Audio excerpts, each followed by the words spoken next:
Hello students, आप सब या तो यूपीएससी की तैयारी करने की सोच रहे हो या आप कर रहे होगे।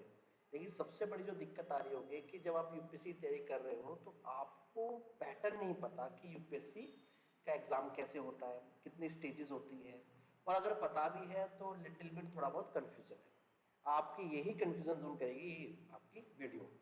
तो मैंने इसमें साफ लिखा हुआ है कि first step to Lal Bahadur Shastri National Academy of Administration and Mussoorie.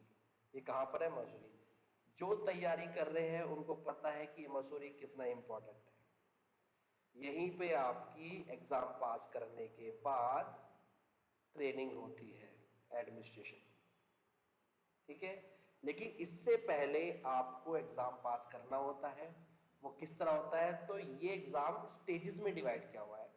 जैसे पहली स्टेज है फर्स्ट स्टेज, जिसको आप बोलते हैं स्क्रीनिंग स्टेज भी या प्रीलिम्स स्टेज भी, ठीक है।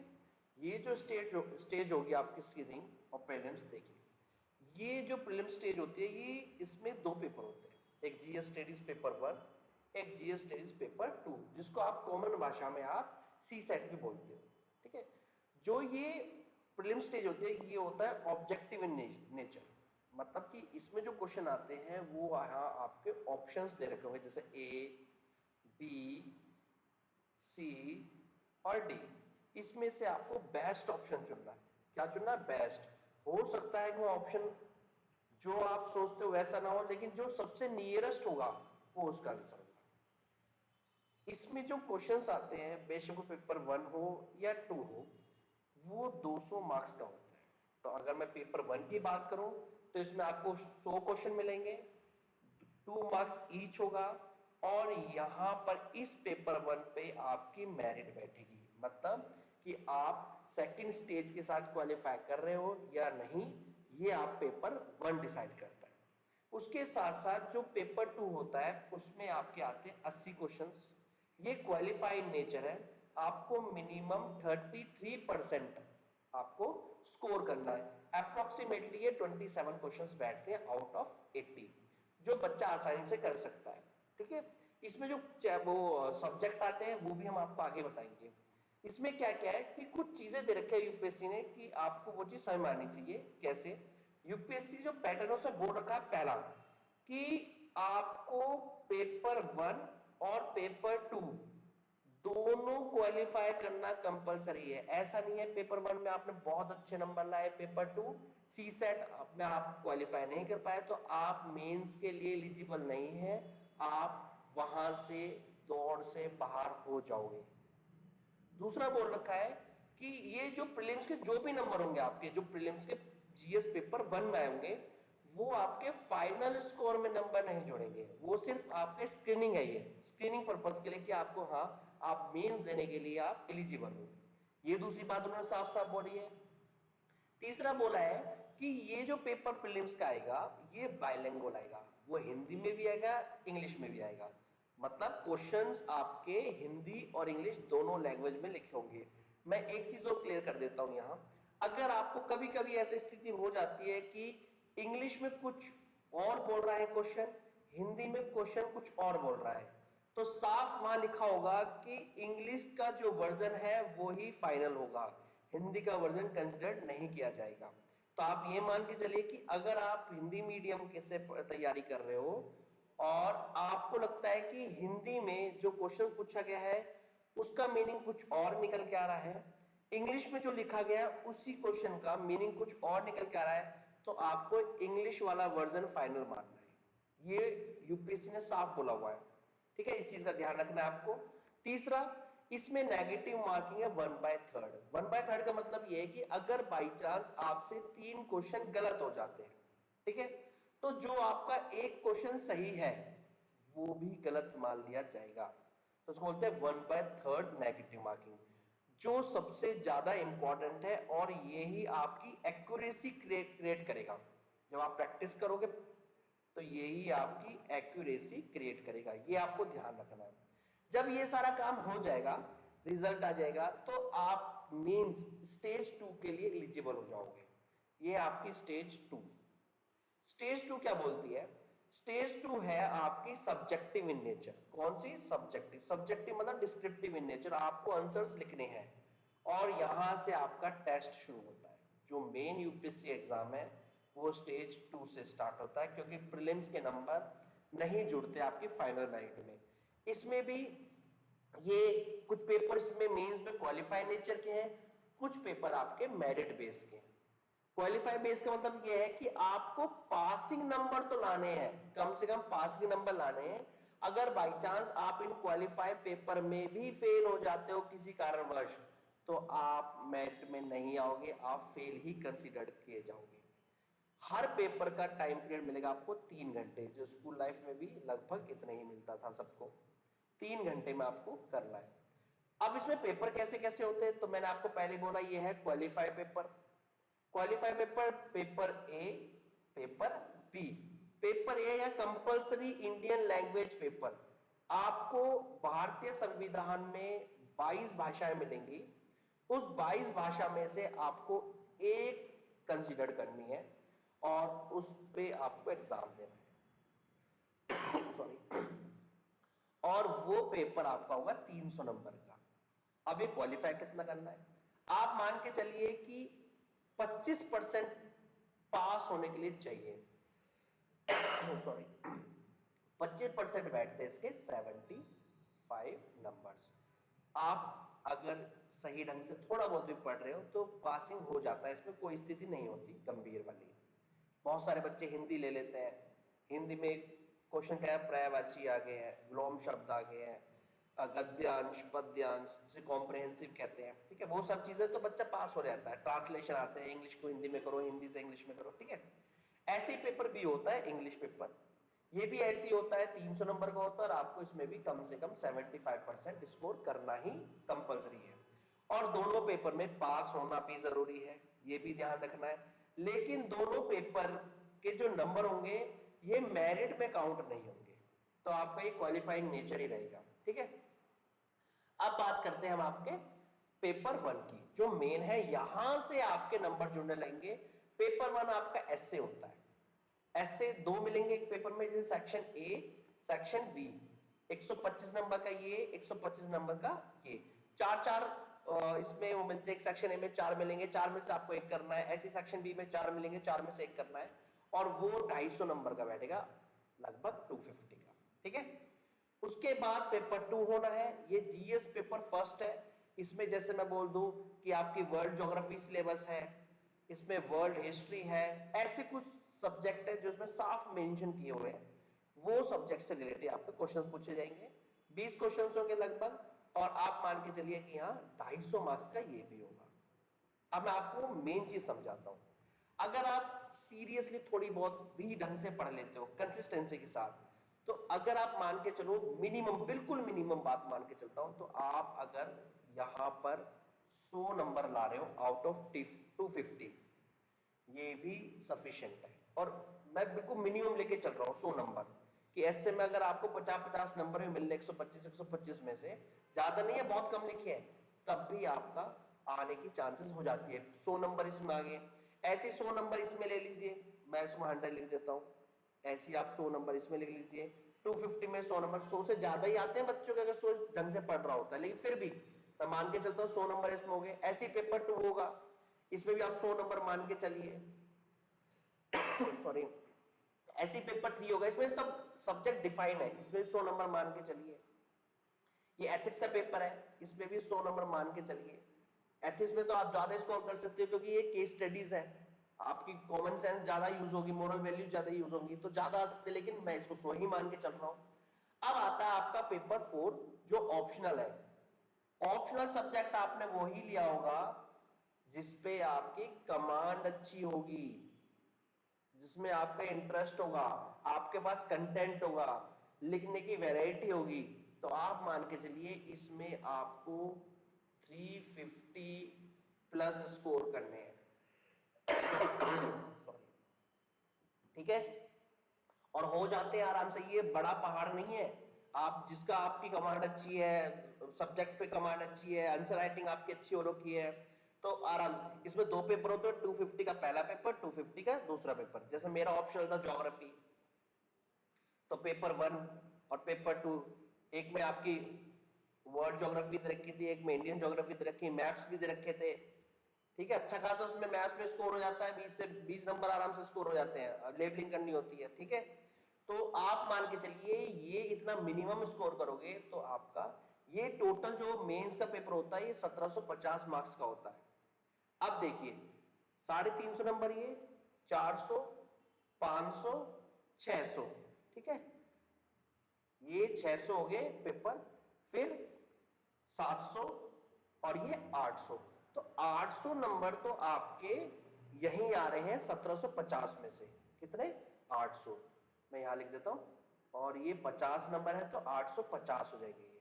ठीक है, अब आता है जब ये मेंस क्लियर हो जाएगा, आराम से मेंस क्लियर हो जाएगा 850 से, बहुत आसानी से, कोई दिक्कत सोचने वाली है ही नहीं इसमें।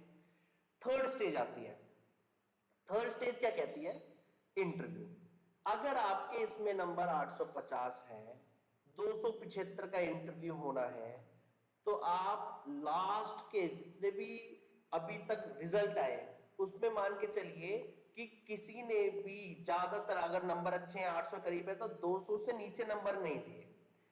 लेकिन मैं फिर भी 150 लेके चल रहा हूं इंटरव्यू में आपके, तो 150 प्लस ये बैठेंगे आपके 850। तो ये कितने बैठ रहे हैं आपके? ये बैठेंगे 1000 लगभग नंबर आउट ऑफ 2025। और इस बार की जो टॉपर थी वो 1184 पे आई थी। टॉपर की बात कर रहा हूं ये।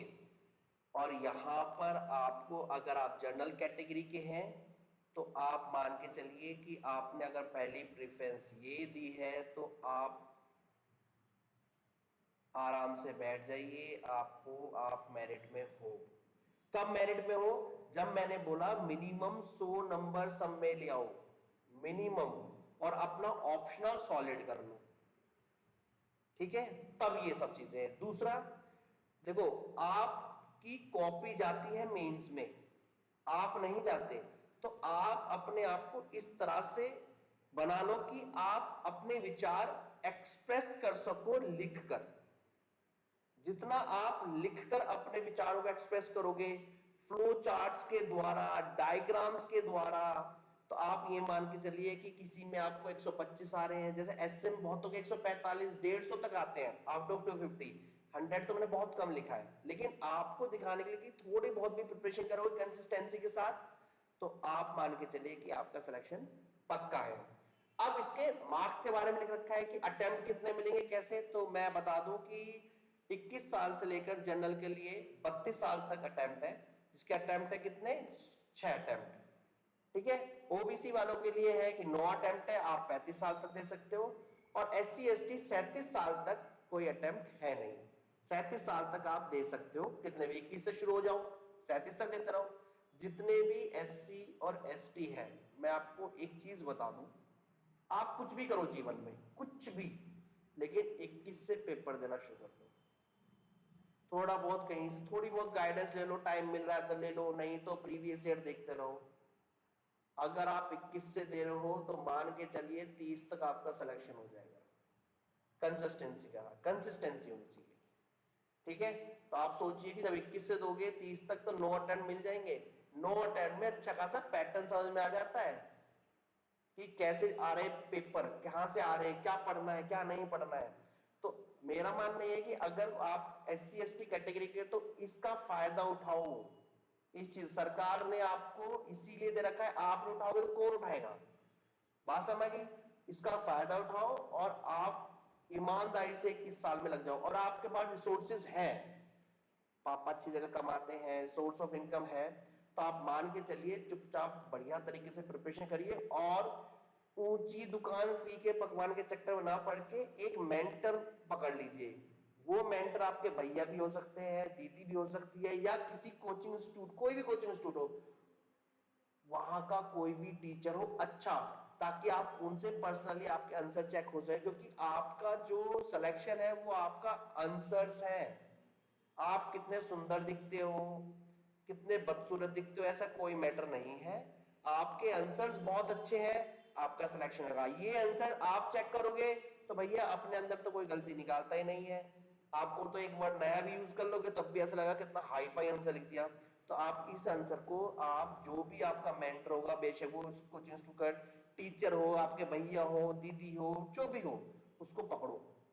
एक मेंटर पक्का होता है हर किसी का, ये सब झूठ बोलते हैं, आप इसको पकड़ के रखो, इससे कॉपी चेक कराओ, अपने आंसर दिखाओ, रोज रिफॉर्म्स करो अपने अंदर। 101% सिलेक्शन है। बस ये ही चीज नहीं हो पाती किसी से, जो दिक्कत होती है, आंसर राइटिंग ही बहुत कम हो पाती है। लिखे कैसे कैसे नहीं, तो लिखने का तरीका ही मैं बताऊंगा नेक्स्ट वीडियो में, ठीक है। अब आप देखिए सब्जेक्ट कौन कौन से होते हैं, सब्जेक्ट वाइज प्रीलिम्स में कौन कौन से सब्जेक्ट आते हैं और मेंस में सब्जेक्ट कौन कौन से आते हैं। तो आपको मैं समझाता हूं प्रिपरेशन कहां से। देखो ये तो आपका है objective based, objective based paper, या आपका सब्जेक्टिव बेस्ड। तो आपकी जो प्रिपरेशन चलेगी वो यहां से चलेगी, ये। तो पहले आपको मेंस के पॉइंट ऑफ व्यू से देखनी है, उसके बाद आप जाओगे प्रीलिम्स में। और आप एक चीज आइडेंटिफाई कर लोगे अच्छी तरह जब ढंग से पढ़ रहे होगे कि आपने जो मेंस में सिलेबस किया है, प्रीलिम्स आसानी से हो जाएगा। और अगर आप प्रीलिम्स पढ़ के फिर मेंस में आ रहे हो तो आप मान के चलिए कि आपकी आदत हो जाएगी टिक मार्क करने की। आपको आदत हो जाएगी कि आंसर दिखे तब मैं टिक करूं। आप अपने वर्डों में नहीं लिख सकते, उसे लिखने के लिए आपको बहुत ज्यादा प्रैक्टिस की जरूरत पड़ेगी। तो ये सब चीजें कौन बताएगा, ये सब चीजें वो इंसान बताएगा जिसको आपने मेंटर बोला है। वो कोई भी हो, टीचर, भैया, दीदी, जो भी हो, या आपका सीनियर, आपके सीनियर हो, कोई भी हो, रखना जरूर, वो ही चीज समझा देगा, क्योंकि जो उन्होंने गलती की वो आपको बता देंगे। तो आपको मेंस की तैयारी करनी है साथ साथ। जब मेंस लिखना शुरू करोगे तो उसके साथ साथ प्रीलिम्स के क्वेश्चन सॉल्व करते रहना टॉपिक वाइज। सबसे पहले टॉपिक वाइज क्लियर करने हैं, उसके बाद सब्जेक्ट वाइज क्लियर कर रहे हैं, तब जाके चीजें क्लियर हो जाएंगी। जैसे आप जब इसमें इंडियन ज्योग्राफी पढ़ोगे अच्छी तरह, तो इंडियन ज्योग्राफी मेंस में नहीं है। मेंस में आपको इंडियन ज्योग्राफी क्या पार्ट मिलेगा, डिजास्टर मैनेजमेंट थोड़ा बहुत मिलेगा, जैसे volcanic eruption, land slide, cloud burst, ये सब मिलेंगे, ठीक है। लेकिन वर्ल्ड ज्योग्राफी जब यहां पढ़ोगे मेंस में अच्छी तरह, तो भाई यहाँ के क्वेश्चन तो हो ही जाएंगे प्रीलिम्स के, ये कवर हो जाएगा। ऐसी एनवायरमेंट है, एनवायरमेंट यहाँ भी पढ़ोगे, यहाँ भी पढ़ोगे, यहाँ भी एनवायरमेंट है, ये रहा एनवायरमेंट देखो। तो ये कॉमन सब्जेक्ट है, जब आप मेंस की ढंग से तैयारी करोगे तो प्रीलिम्स की हो जाएगी। लेकिन आपको दो चीज ध्यान रखनी है, एक आपको पेशेंस रखना है, सब्र। इंस्टेंट सक्सेस नहीं मिलती इसमें, इंस्टेंट सक्सेस नहीं मिलती, मैं आपको बता रहा हूं पहले ही। दूसरा, आपको कंसिस्टेंसी रखनी है, कंसिस्टेंसी। अगर आप दिन में 2 घंटे पढ़ रहे हो तो कम से कम रोज 2 घंटे तो पढ़ना ही पढ़ना है, ये है कंसिस्टेंसी। उसके साथ साथ आपको पीछे का हर 15-20 दिन में जो आपने पढ़ लिया है उसको रिवाइज पक्का करना है। बस अगर ये कंसिस्टेंसी, रिवीजन, ये सब आपने करने लग गया पेशेंस के साथ, तो आप खुद ही फील कर जाओगे कि हाँ we are at a right path. भाषण में आ गई। लेकिन हो सकता है तैयारी करते करते, क्योंकि बहुत लंबा पीरियड है, अगर ढंग से तैयारी करोगे तो 1.5 साल कम से कम लग जाते हैं। 10 महीने का सिलेबस नहीं है, ये बातों बातों में ही बोल देते हैं 10 महीने का सिलेबस है, नहीं, कम से कम 1.5 साल आपको लग जाएंगे। हो सकता है पहली बार जब पढ़ा हो आपने तो एक आध सब्जेक्ट कमजोर रह गया हो, कुछ ना समझ आया, तो दूसरी बार पढ़ोगे तो समझ में आने लग जाएगा, और आप सेल्फ स्टडी करोगे घर पे बैठ के तो समझ में आने लग जाएगा। तो 1.5 साल लगभग लग जाती है। अब 1.5 साल में हफ्ते में एक दिन ऐसा आएगा जब आपका पढ़ने का मन नहीं करेगा, अरे प्राइवेट नौकरी कर ले, अरे एसएससी का ही फॉर्म भर ले, ऐसी स्थिति आई। तो ऐसी स्थिति में उस दिन किताब नहीं उठानी है। ये स्थिति आपकी 1.5 से 2 घंटे रहेगी। 2 घंटे बाद मन शांत हुआ, उसके बाद ऑटोमेटिकली अरे मैं तो टाइम वेस्ट कर रहा हूँ, पढ़ ही लेता हूँ। आप समझ रहे हो ना, जैसे गुस्सा आता है, आपको गुस्सा आया, आपने अगर थोड़ी देर शांति से बैठ गए, फिर अब यार क्यों गुस्सा कर रहा था, फिर आप नॉर्मल हो गए। ऐसे क्या होता है कि आपका अगर मन नहीं करा पढ़ने का, बिल्कुल मत पढ़ो, किताब ही नहीं उठानी, बाहर चले जाओ। 1.5 घंटे बाद अरे मैं तो यहाँ टाइम वेस्ट कर रहा हूँ, घर चलता हूँ, पढ़ लेता हूँ, ऑटोमेटिकली उसी लाइन पर आ जाओगे। ठीक है। तो ये आपका पूरा सिलेबस है, इसे ध्यान से पढ़ो। फिर भी कोई क्वेरी होती है, you can contact me on my personal number. My number is 218126094010। ये मेरा नंबर है, आप यहाँ कांटेक्ट कर सकते हो। और ये पीडीएफ में मैंने स्टार्टिंग में दिया हुआ है नंबर आपको, ठीक है। तो आप वहां कांटेक्ट कर सकते हो मुझे। आपको कोई भी दिक्कत आती है तो आप मुझसे पूछ सकते हो। और यही पहला स्टेप है आपकी ट्रेनिंग एकेडमी का, ठीक है। इसे बोलते हैं मसूरी के जाने के लिए ये 3 स्टेज पार करनी है। आई होप आपको आज सिलेबस समझ में आएगा, पैटर्न समझ में आ गया होगा। Thank you and have a nice day और ऑल दी बेस्ट। आप लगे रहिए, आप निश्चित से ही सफल होंगे अगर आप कुछ बातें ध्यान में रखते हो। Thank you and have a nice day.